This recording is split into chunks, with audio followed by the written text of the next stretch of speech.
Okay, so notes should be out. Looking at lesson 1.5. So iPads, put those away, and we will work on going through these notes.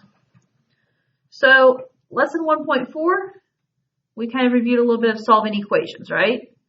Looked at items that went along solving equations. Today we are moving to solving inequalities. What do I mean when I say inequalities? What's different than an equation? Yeah. Alligator mouths if you want. Inequality signs, right? Less than, greater than signs. That's what makes it different here. Okay, so just a little bit of review here. Now, there is a missing X there. Got caught by the hole punch, so. Okay, there's the invisible X that is really there. Inequalities. Let's start off by reviewing a little bit about how we graph these. First sign, you've got to know which sign is which, right? We can't think, when we work with variables, we can't think, oh, it's eating the bigger number anymore, right? We can't go back to that elementary idea because is X or 4 bigger? Okay, so you have to know the bigger part of the signs first is a greater than sign. So X is greater than 4. Do you remember anything about graphing this? How do we graph these basic inequalities? You guys know? Something with an arrow. Something with an arrow, what'd you say? Okay, shading everything above 4. Which on a number line, which way is that? To the right. Okay. So, one of the first things I'm going to tell you is if you are graphing and your number here is 4, one of the numbers I should see on your number line is the number 4, right? I always encourage at least a couple other numbers. I don't have specific numbers it has to be, but if 4 is one of my numbers, is the number of concern, I would at least kind of minimum expectations, 1 to 2 numbers on either side. So like 2, 3, 4, 5, 6. That gives me, it's 4. You know how to count, right? So if you are someone, you're like, oh, I want 0 on there, then by all means, 0 through 5 or 6, or however far you want to go. Okay? But don't just put a 4 on there. I know some teachers like, oh, just put the main number. I want some numbers on either side. Okay? Because it is greater than, Cam told me that I'm going to shade to the right. And when you're doing this on pencil and paper, don't make me guess. Which way did they shade? I can't tell which way they darkened it. Don't make me guess. Make me be able to tell. And what goes at 4?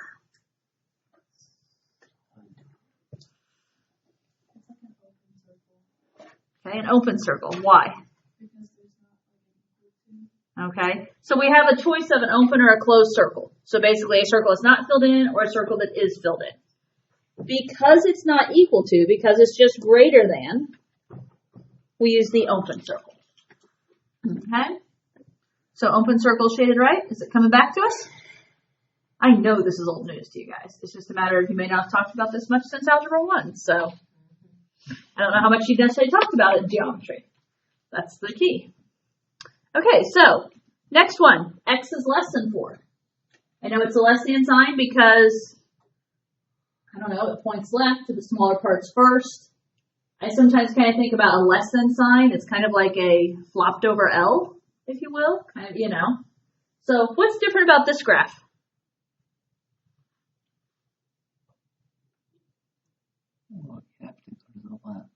Okay. We're going to the left instead. Because it is less than, we're going to the left. And I don't know, do some of you guys go with you shade the direction the arrow points? That works as long as your variable, so my X, is on the left. As long as my statement starts with X, we can do just that. So I'm going to put some numbers on my number line again. I've got to have a 4 on there more than anything else, right? Because it's less than, I'm going to the left. What am I putting at for? An open circle again, right? It's an open circle again because it's not equal to.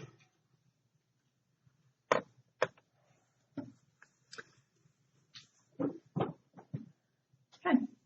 What's this next sign? X is what? Greater than or equal to. Yeah, greater than or equal to. When it puts that little line under it, remember it's equal to, greater than, or equal to. So it could be a number bigger than it, or it could be the same number. So, again, putting some numbers on the number line. I've got 2, 3, 4, 5, 6. It's greater than, so I'm going to shade which way? Right. Going back to the right. And what do I put it for? A closed circle. This time we're doing a closed circle because you have the equal to bar under it. And the equal to bar is under it, you put a, you fill in the circle. You make it a dot. I don't know how you want to say it, but come up with your own techniques. And then the last one, we're back to the less than sign. There's a line under it, so x is less than or equal to 4. Which way am I shading? Left, because it's less than. What kind of dot am I using? Closed, because it's equal to.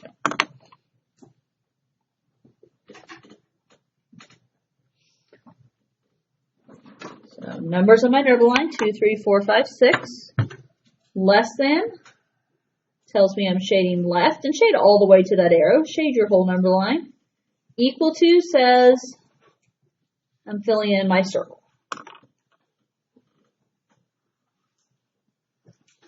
My hope is that gradually that information is coming back to you. You're digging it out of the depths of your brain somewhere. Because I know it's there. Okay, a couple of key points before we move on. Your variable should always be on the left when you are going to draw inequalities.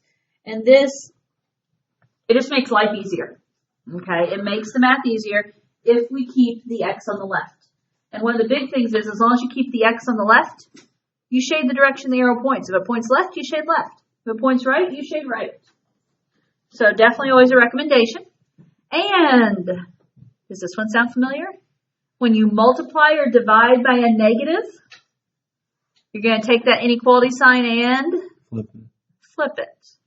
Okay, so dividing, multiplying by a negative always flips the inequality sign. And that's one you've got to know as we go into doing some solving as we get further on. You have to remember that.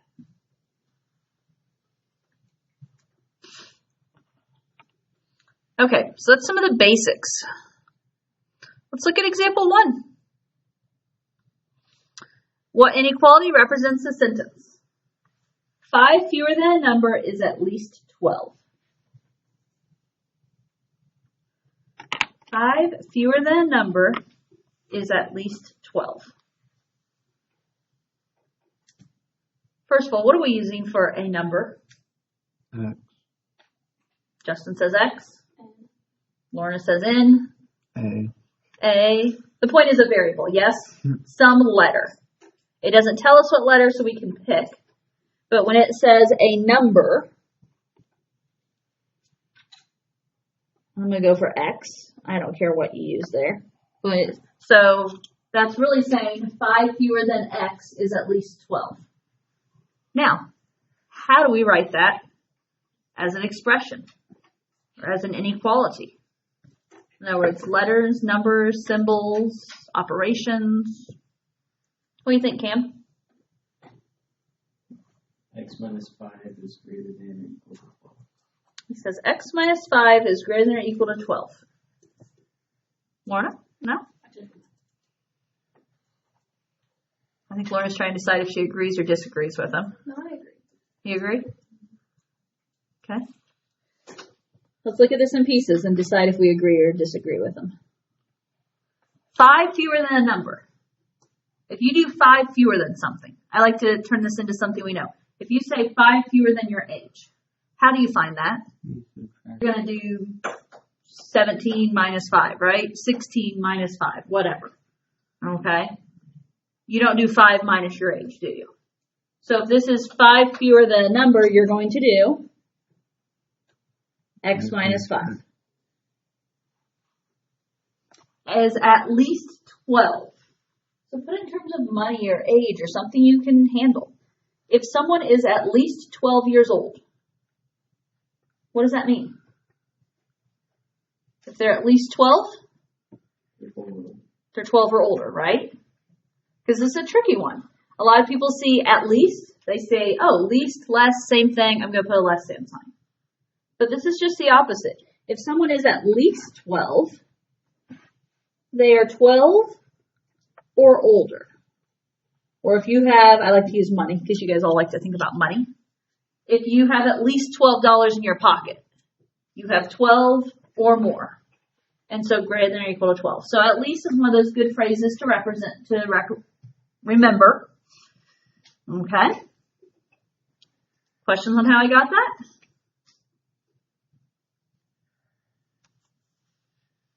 Okay. Let's try the other one. The quotient of a number in 3 is no more than 15.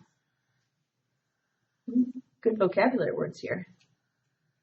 The quotient, so think about quotient, of a number in 3 is no more than 15. What am I going to use for a number? X in whatever makes you happy there, right? So break it into pieces. The quotient of a number in 3 is no more than 15.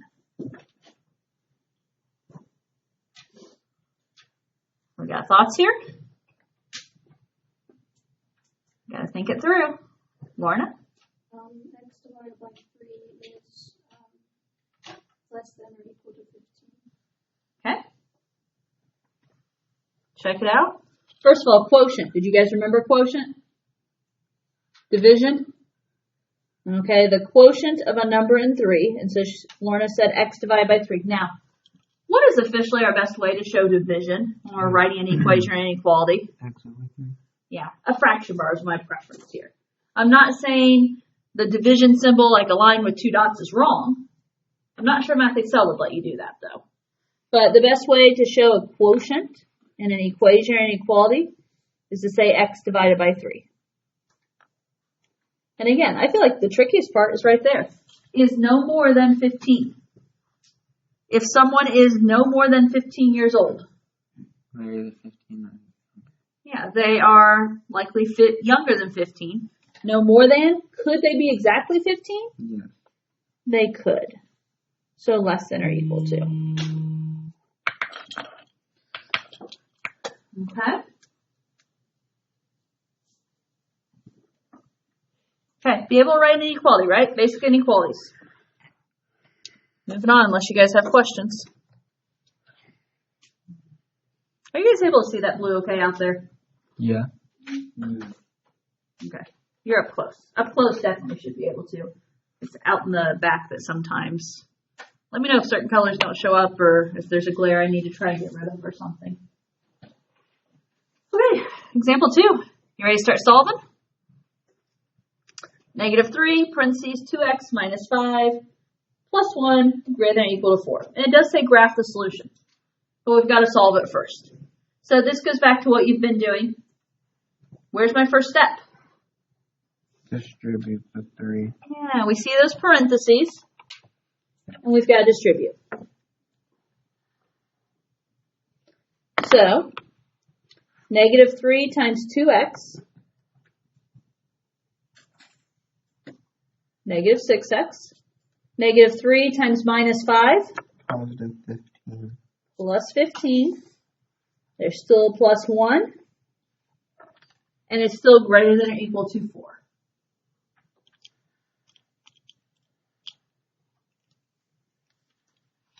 Okay.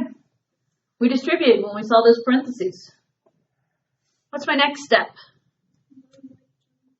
Okay. Check and see, are there like terms we can combine on either side? And as I look at the left here, it's -6x, but it's 15 and 1. They're already on the same side. 15 plus 1 is 16. So -6x plus 16 greater than or equal to 4. And at this point, I would like to think it's pretty easy for most of you. It's a basic 2-step problem at this point. If it's -6x plus 16, I'm going to do the opposite of adding. I'm going to subtract 16. So -6x carries down. Greater than or equal to carries down. 4 minus 16 is negative 12. Now, I ran out of room, so I'm going to carry this over here. Negative 6x greater than or equal to negative 12. How do I solve? Okay, if it's negative 6x, it's negative 6 times x. We're going to divide by negative 6. If I divide the left by negative 6, we divide the right by negative 6. Negative 6x divided by negative 6 becomes x. Negative 12 divided by negative 6. 2. So x is greater than or equal to 2? No? Why not? Yeah. What did we divide by here, folks? Negative. We divide by negative 6 on both sides. So because we divide by negative 6, greater than or equal to becomes less than or equal to. Okay? Always ask yourself, when you get to this multiplying dividing steps, keep the sign or flip the sign. Keep the sign or flip the sign. Let's see. It did ask us to graph this. So if you're not provided a number line, pretty easy to make a number line. What's a number that has to be on your number line? 2, right? You've got a 2 on there if all else fails. I personally like to have a couple numbers, as I said. So I'm going to say 0, 1, 2, 3, 4.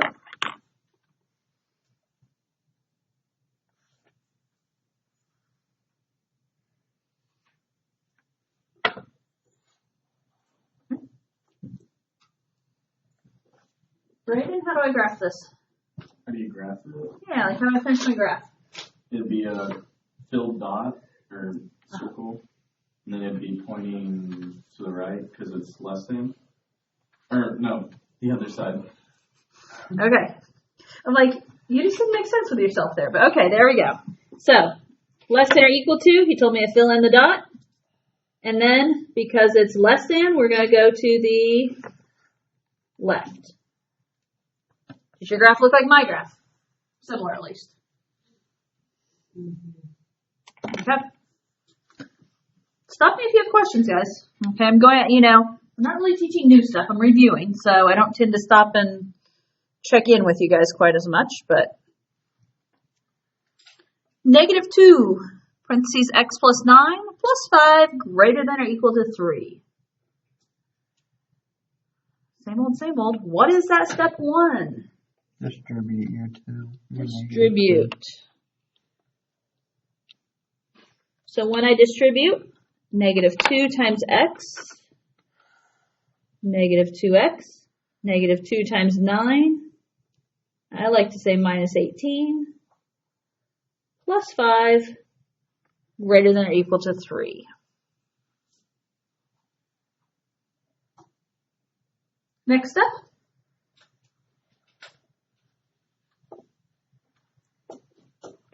Combine your like terms. Yeah.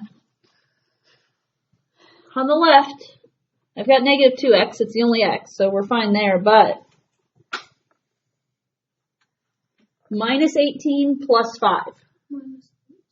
Yeah, I like to think of it as negative 18 plus 5.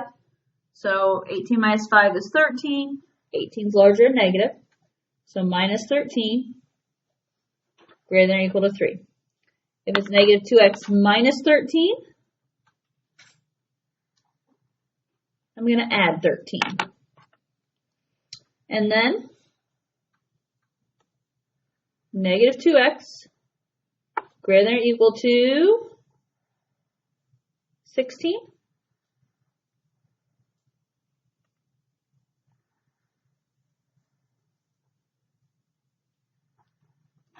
How do I solve for x? Yeah, divide by negative 2.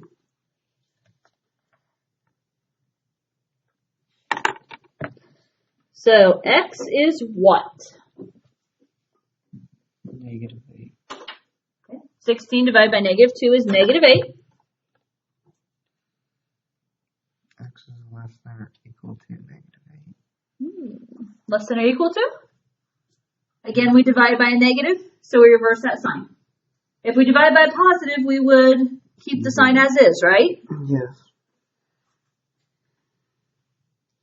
Let's see. Can you set up a proper number line around -8? Yeah. It's kind of a silly question, but then again, lots of mistakes are made. What numbers are to the left of -8? What's lower than that? And what numbers are lower than it? -9, Yeah, -9, -10. So the right of -8 are -7, -6. Right? Old days there. But.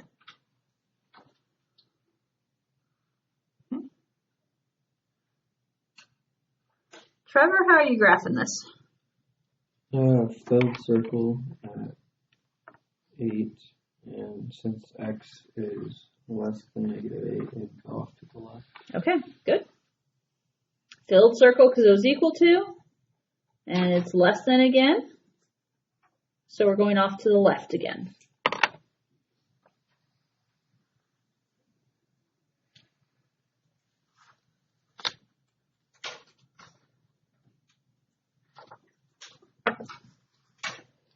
Okay. Some word problems. Our favorites. You don't agree? No. See, I personally don't mind doing word problems, but they're not my favorite to teach. And they're not my favorite to teach because you guys don't like them. So, too much reading. Well, what is step 1 in a word problem? You have to read it. You have to read it. Okay? So, a movie rental company offers 2 subscription plans. You can pay $36 a month and rent as many movies as you desire, or you can pay $15 a month and $1.50 per movie you rent. How many movies must you rent for the first plan to cost less than the second plan? Now, based on the fact that my lesson plan today is inequalities, right? I'm teaching inequalities. Guess what we're going to write for this problem? We're going to write an inequality. Expression. Now, if you look at that last sentence there, it says, how many movies must you rent for the first plan to cost less than the second plan? That's the inequality I'm writing right there. Is I want the first plan to cost less than the second plan. Like that's kind of this is what's in my head. Is I'm thinking, okay, I've got to write an inequality. It says how many movies must you rent for the first plan to cost less than the second plan? So that at least gives us a setup. Now, go back. What do we know about these plans? And actually, even before we do that, what is the question asking me to find? How many what? Movies. So what am I going to need a variable for? Movies, right? If it's asking me how many movies, we need something to solve for. And so since it says how many movies, I'm going to use M for movies. Or if you want to use X, Y, N, I don't care. So, go back and look. What about the first plan? What's the cost of the first plan? $36 a month. So it's a flat 36, yes? Okay. So for my first plan, I'm going to say 36. Less than. What's the second plan? 15 a month plus $1.50 per movie. Okay, so here we have 15 a month and $1.50 per movie. How do I write that? 15 plus 1.50. Wouldn't it be 150 plus 30? It doesn't matter which way you go. You just have to put your X in there. Well, the first plan was $36 a month, so that's just 36. Mm-hmm. The second plan, it's 15 a month plus $1.50 per movie. And I don't care about order, but you've got to have a flat 15, and if it's $1.50 per month, M, X, whichever variable you're using, right? And so I wrote mine as 36 less than 15 plus 1.5 M. I dropped the 0 off, right? The 0 was after the decimal at the end. I dropped it off. Now, you could have said, someone started to say 1.5 M plus 15. That's okay. You can flip this whole thing around if you want. Okay. So do we have an inequality we can solve now? We certainly do. Let's solve it. How do I get m by itself? Okay. We're going to subtract the 15, since it's a positive 15. 36 minus 15 is 21, less than 1.5m. How do I solve for m?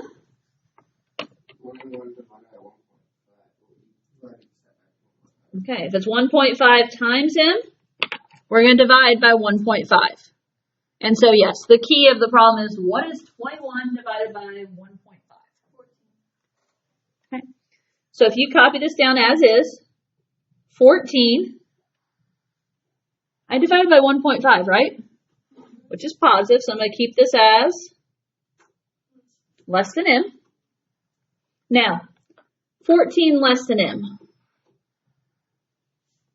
What's a different way to write that makes this easier to understand? X is greater than 14. Yeah. If you flip-flop, this says 14 less than m.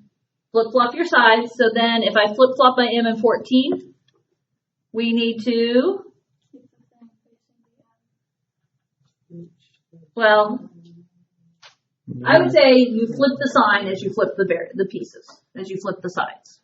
Okay, so that's how I explain it. You're saying the same thing different ways. So if I flip my m and 14, it's m greater than 14. Now, in words, how many movies must you rent for the first plan to cost less than the second plan? More than 14? Yeah. According to this, can you rent exactly 14? No. It doesn't say equal to, does it? So if you do exactly 14, I don't think it'll work. Because, well, at 14, what's going to happen is the plans are going to cost the same. Right, I think. I think that's what's happening there. So we need 15 or more. Okay, but the easiest way for me to say is say more than 14 movies. Now, in this case, could you say 15 or more? You could, because can we rent 14 and a half movies? No. You can't rent half a movie, really. At least I don't, It's still a full movie, even if it's Lion King 1.5 or 1.5 or whichever one we're talking about there. Okay, but, so my point is, the reason I didn't say just 15 or more is because sometimes there's decimals we don't want to skip over. And so that's why the habit I try and keep is, okay, let's just say more than 14.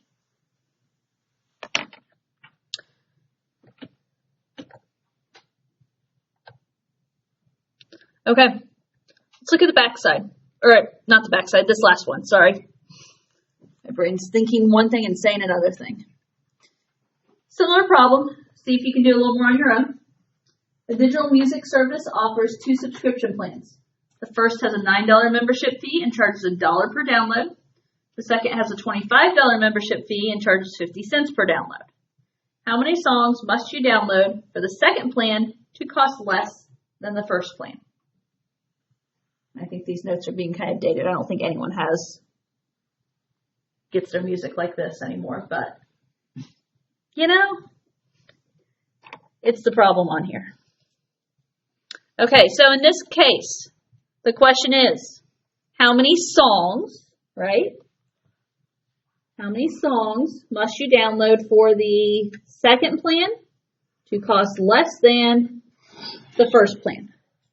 Whether you write anything out about that or not, it's up to you, but that's what my brain's thinking, is I need my second plan to cost less than the first plan. And the question said how many songs? Yes? Okay. So what do we need a variable for? Songs. Or you could also call them downloads, couldn't you? Because I have D here that I used previously. Yeah, $1 per song, $1 per download. So I'm going to use D. I'm not a fan of S because S's and 5s, 2s, I don't know. They all, it's S and 5, I guess, but even just getting them all together. Okay, what do you know here?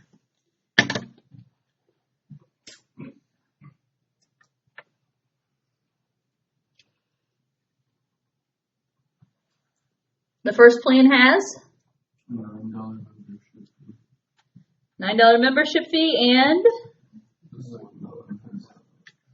well, wait, finish with the first one though. It has a $9 membership fee and $1 per download. So how do I want to write that? 9 plus 1. Okay. Yeah. And this is the first plan, right? So I'm going to actually write on the right the way I have this set up. But it's a 9 plus D, if you want. You can think of it as being, what's in front of that D? 1. It's a 1D. Do you have to write the 1? No. No, but you can. That's the first plan. I have it on the right just because of the way I set it up. What's the second plan?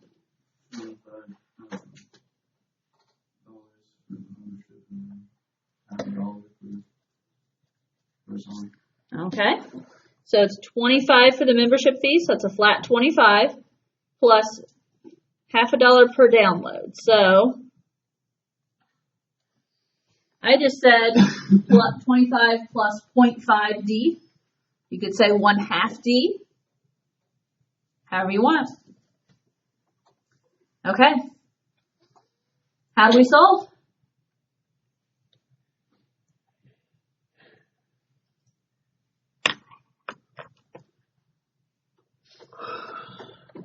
Add like terms. Okay. How do we add like terms? You got 2 D's. Back to 0.5. I say, depends on you. 0.5 over. Okay. We have like terms on opposite sides that we have to get together, don't we? I consider like terms just like on this. Yeah. If they're on the same side, we just put them together. In this case, we need to work to get the like terms together, don't we? So I have a 0.5D on the left, a 1D on the right. How do you guys want to get those together? Subtract 0.5D. Okay. So Justin's saying subtract the 0.5D, and by doing that, it's keeping our D positive here, isn't it? Okay. If you'd rather subtract the 1D to the left, you can do that. It doesn't matter to me either way. So if I subtract 0.5D, the D's cancel. On the left, 0.5 minus 0.5, so I have 25 less than 9 plus D minus 0.5D. Or in other words, what's 1 minus a half? A half, right? So 1 minus 0.5 is 0.5D. So I have all my variables, my D's to the right. If that's the case, move my numbers to the left. So we're going to subtract the 9 over. 25 minus 9. 16 less than 0.5B. And how do I solve? Divide by 0.5.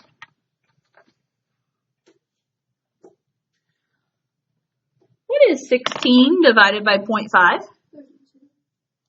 32. You're not taking 16 divided by 2. You're taking 16 and dividing it into halves. And every whole has 2 halves. So 16 divided by 0.5 is 32. Okay? Because you're dividing it into halves. 16 cut into halves gives me 32. Now, my answer reads 32 less than D. It should be D is greater than 30. Yeah. If you flip-flop that, it becomes D is greater than 32. So, how many songs must you download for the second plan to cost less than the first plan? 32.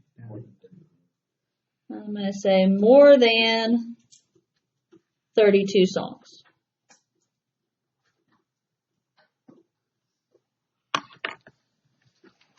Okay.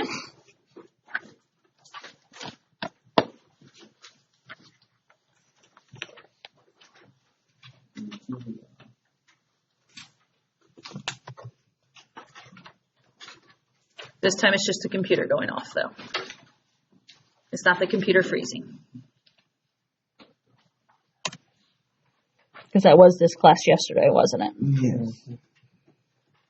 Okay, on the back side, while I wait for my password to come back up there, we've got two pieces. We're not going to attack the bottom piece today. We'll have to compound inequalities because I want to be able to spend a little time on those. We'll talk about compound inequalities tomorrow. But for today, we can look at the top part because we did something like this the other day. Inequalities can be, does wording sound familiar? Always true. So if you end up with a true statement such as 5 greater than 3, sometimes true, if you have an X in there basically, or never true, if you end up with a statement like 3 greater than -1. However, anyone catch something odd there? Let's see. Let's make it, we'll say 3 greater than +1. Because 3 is greater than -1. Oh wait, that still doesn't help, does it? Dang it. Okay. I was trying to fix it, but I didn't. 3. Yeah, we'll have to go -3. I was trying to go for the easier fix, and yeah, don't ask. Is 3 still greater than -3? Math teacher goof. Okay, so what is -3 is greater than either 1 or -1 is not a true statement. Okay, so how do I figure out if these are always, sometimes, or never true? You have to. You have to start solving them. You may or may not have to go all the way. You may be able to stop at a point and be like, oh, okay, I see what's going to happen. And that's fine. But take the steps to start figuring it out. On A, what is that first step? Distribute. Keep seeing these parentheses. We've got to distribute. Oh my. What is -2 times 3x plus 1?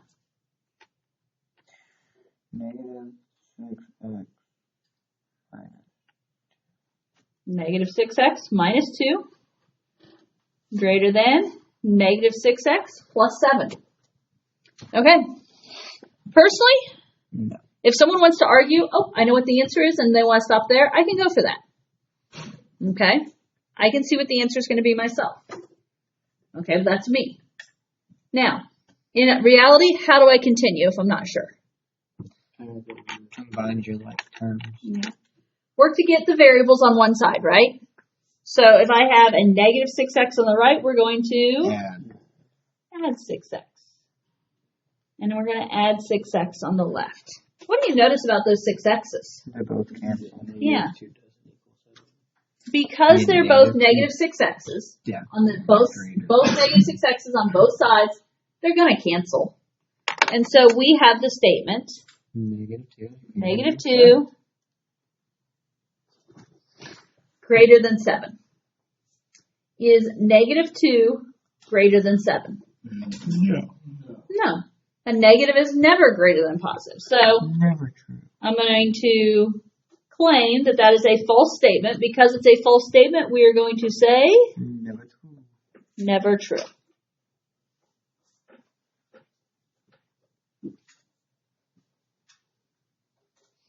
Okay? So does that sound a little familiar? We did something like that the other day, except there's equations. Okay, the difference is it's inequalities.